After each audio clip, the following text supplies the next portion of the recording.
Bodhisattvas are called superior ones. Even though prior to the path of insight they are unable to realize and comprehend the alaya consciousness, they are still capable of believing in, understanding, and seeking the transmutation of the support, and the Buddha was also referring to them. Other evolving consciousnesses do not have this meaning. In the Samdhinirmocana Sutra, the Buddha says, the adana consciousness is deep and subtle, and all the seeds finite, resemble a flowing stream. I do not teach it to ordinary people or fools, fearing they will discriminate and grasp it as a self. This consciousness is called adana, maintaining, because it grasps and holds the seeds of dharmas, it grasps and holds the support that is material organs, and it grasps and holds the bond to rebirth and the continuity of cause and effect. It therefore says that this consciousness is called adana. Beings without hope of nirvana agotraka cannot glimpse its depths, and therefore it is said to be extremely deep. Members of the family of those who seek rest in nirvana are unable to grasp it, and therefore it is said to be extremely subtle. It is the real seed of all dharmas. Moved by conditions, it produces the waves of the various evolving consciousnesses, but it continues on without interruption, like a flowing stream. Ordinary people are those who belong to the family of those not destined to be awakened, and fools refers to those who seek rest.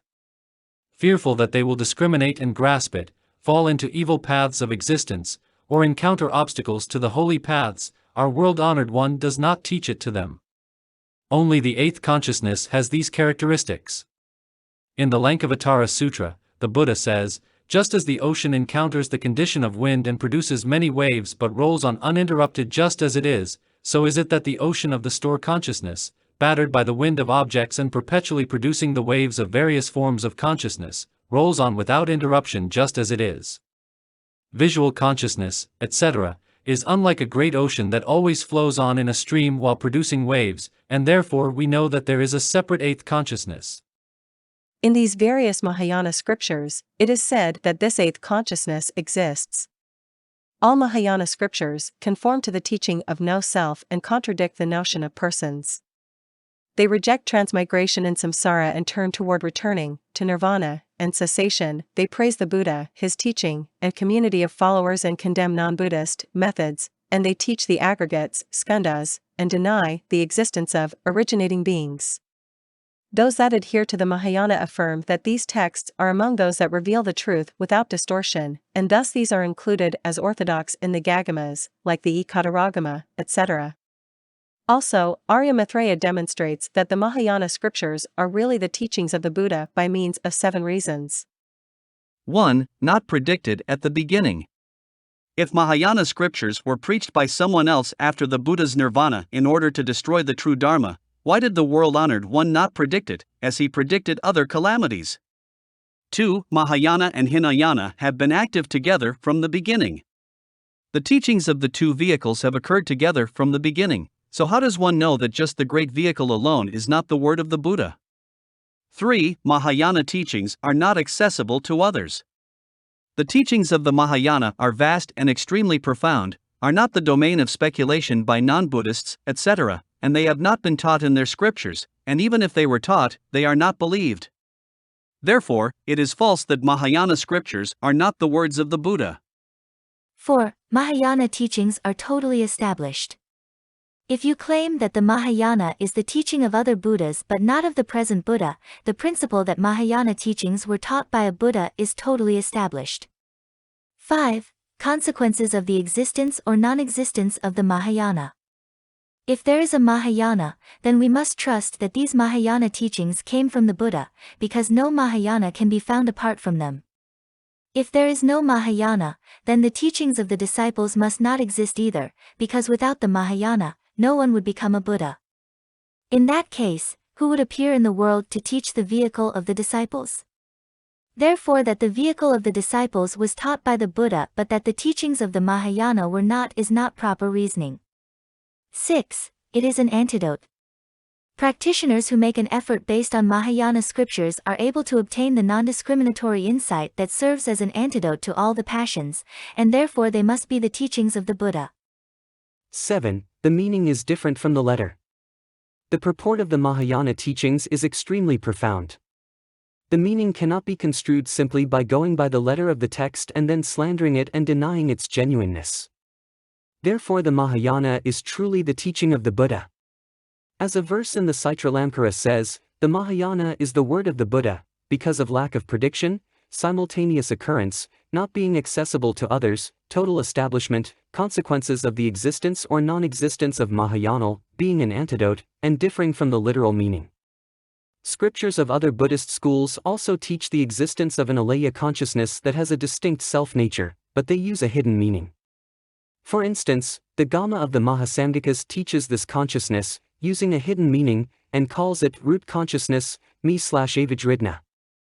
It is the support of visual and other forms of consciousness in the same way that the roots of a tree are the foundation for branches, etc. Visual consciousness does not function in this way. Scriptures of both the Sthaviras and the Vibhajyavadins, using a hidden meaning, call this consciousness bhavanga, bhava-anga, consciousness. Bhava means existence, referring to the three realms of existence. Aviga means cause, and only this consciousness, being permanent and everywhere, including the formless realm, in which visual consciousness does not exist, can be a cause for the three realms of existence. The Mahisasakas call this consciousness the aggregate that lasts up to the end of samsara. Apart from this consciousness, there is no other aggregate or dharma that persists without interruption up to the end of samsara. In the formless realm, form is disrupted, and among the unconscious celestials, Asamjnikadeva, etc., other forms of consciousness are extinct, and we have already exhaustively established that apart from form, mind, etc., the associated mental activities have no distinct substances of their own, and therefore this, alaya consciousness, is what is meant by the aggregate that lasts up to the end of samsara. The Sarvastivadins also, using a hidden meaning, speak of this consciousness as an alaya. The Ekataragama speaks of love of alaya, pleasure in glava, joy in alaya, and delight in alaya. That is, the alaya consciousness is the object, generally and specifically, of desire during the past, future, and present. Sentient beings grasp it as a real inner self, and it continues to generate sensual attachment up to the point when it is eliminated. Therefore the alaya is the real basis of sensual attachment. Beings are not attached to the other five aggregates that are grasped as self. When they are born in circumstances exclusively painful, they do not become attached to the other five aggregates that are grasped, but only hate them, thinking, when will I be rid of this life, this that is common to all bodies, this suffering body and mind, and be allowed to be free and happy? Nor are the objects of the five kinds of consciousness the real basis of sensual attachment, because even though those who are free of desire do not desire or grasp after the five wonderful objects of desire, they still love the self. Likewise, pleasant feelings are not the real basis of sensual attachment, because even though those who are detached from the impurities of the third trance state, dhyana, or disgusted with pleasure, they still love the self. Nor is the view of real selfhood the real basis of sensual attachment, because even though those who are not yet beyond the stage of learning believe that there is no self, and do not arouse any desire or love for the belief in a self, they nevertheless still arouse love for an inner self. Nor are the other revolving consciousnesses the real basis of sensual attachment, because even though those who are not yet post-learners